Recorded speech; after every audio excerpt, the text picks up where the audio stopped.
New Amsterdam has captivated audiences with its gripping hospital drama, complex characters, and emotional storylines. Today, Collider goes behind the scenes to show how the creative team brought the medical drama to life. Let's dive in. New Amsterdam is more than just another medical drama. It's a show that dives deep into the personal and professional lives of the people working at one of New York's oldest public hospitals. While the show is set in the iconic New Amsterdam Hospital, much of it is filmed in locations across the city and surrounding areas. The city's unique blend of history, modernity, and diversity allowed the production team to create a visually stunning and immersive world for the characters. Filming on location in New York City was essential to capturing the fast-paced, high-stress environment of the show. The production team scouted real hospitals, medical offices, and even residential areas around the city to film authentic scenes. While many of the hospital scenes were shot on elaborate sets, the show made use of real city streets, parks, and iconic landmarks in the background, making it feel as though the characters were living and working in the heart of the city.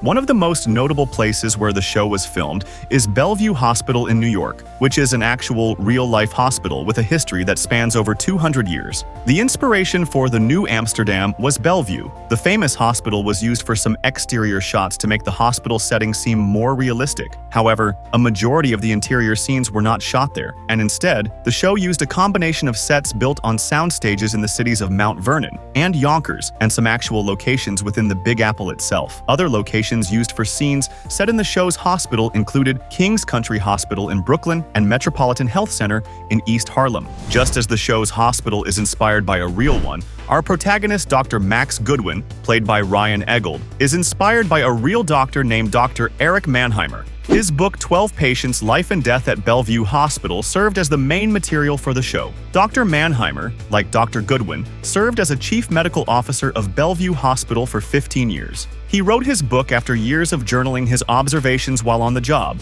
I wanted to tell the story of the social and political things festering in this country, but I wanted to tell the patients' stories that could narrate it, he writes in his book. So I went through the notebooks and chose 12 patients that illustrated 12 important themes. Not only was his book the inspiration for the show, but the physician also served as a producer and writer for the medical drama, bringing an authentic medical lens to the show. Another fun fact is that certain character moments for Max were based on moments in Mannheimer's life. Like when we saw Max battle throat cancer in the early seasons of the show, so too did Mannheimer early in his career. In fact, Mannheimer and Eggold had a lot of conversations about the kinds of issues that would come up in hospital settings, especially ethical and moral dilemmas, which the series explores in depth. Says Mannheimer, he'll ask, how would this play out? And that's an opening for me to give him a few options on the kinds of things that would be going through my head. Why I wouldn't bother getting overheated about this because there are bigger fish to fry, or why this was the bigger fish and what my reaction would be. These essential details helped Eggold understand his character better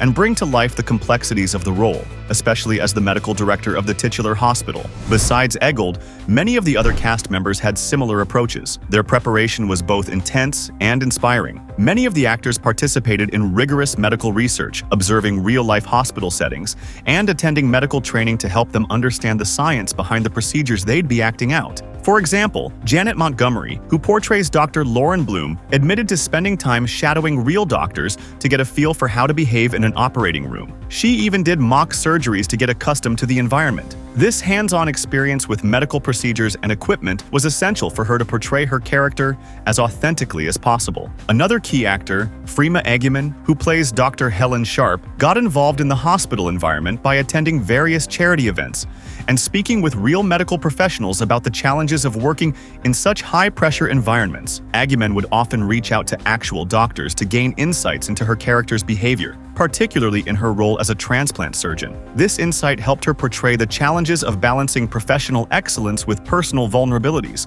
something that became a central theme for Dr. Sharp's character. Deaf actress Sandra Mae Frank, who plays Dr. Elizabeth Wilder, a deaf surgeon in the show, also brought authenticity to her role. She is used to breaking boundaries, breaking through, the actress says of her character. In so many ways, she's the type of character I would want to be. Her boldness, her ability to navigate through the world as a deaf person, a queer person. There are a lot of parallels between me and my character. The actress hired Chris Matthews, an on-set interpreter, while actor Connor Marks was hired as her on-screen interpreter, Ben. I would be lost without him interpreting, not just for me, but for the hearing actors and the crew. she says. Her character lip reads, but in reality she is not. She has her script. Jackie Roth, a director of artistic sign language, was responsible for making sure the English scripts were translated into ASL accurately. This entire team together ensured a level of respect and reality for deaf individuals in the medical profession, something audiences have never really seen before in a primetime TV role. New Amsterdam prides itself on being medically accurate, and the production team hired expert consultants to ensure the authenticity of the hospital scenes. One of the biggest challenges for the team was ensuring that the medical jargon and procedures were spot on. The actors worked alongside medical experts, who coached them on how to properly pronounce complex medical terms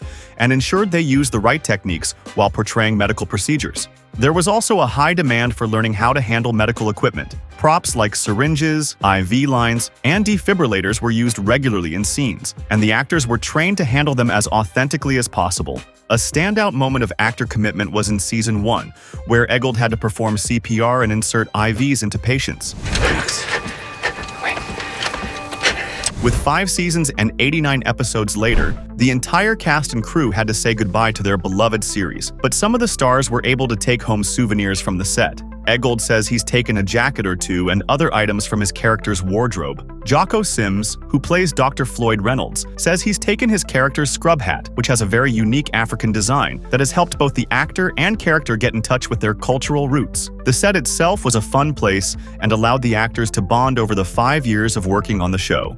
When asked which actor tends to forget their lines, the cast laughs in good fun. Sims says he always recalls Janet apologizing in her British accent, often for forgetting a line of hers, but only during rehearsals. Sandra says Ryan forgets his lines the most, but says it with love. Ryan himself is willing to take the title and says that the entire cast is very good at their job. The entire cast of New Amsterdam can go up against the cast of Grey's Anatomy any day. Others hope that Hollywood could learn a lesson or two about diversity. Sandra says one thing she loves about her show is how well representation is done on the show. The characters' stories are not about their disability, their identity, or their background. Instead, the writers choose to integrate these characters normally within the world of the show.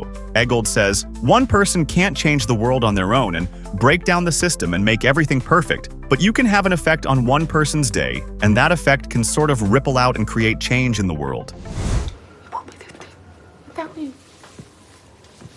There's a reason New Amsterdam is beloved by fans, and there's a reason why we keep rewatching all the nail-biting procedures and drama. We're 2 hours behind, Floyd. That's going to take time that we don't have. What happened to your plan? It's thanks to the hard work and focus on the authenticity of the cast and crew that make it feel real.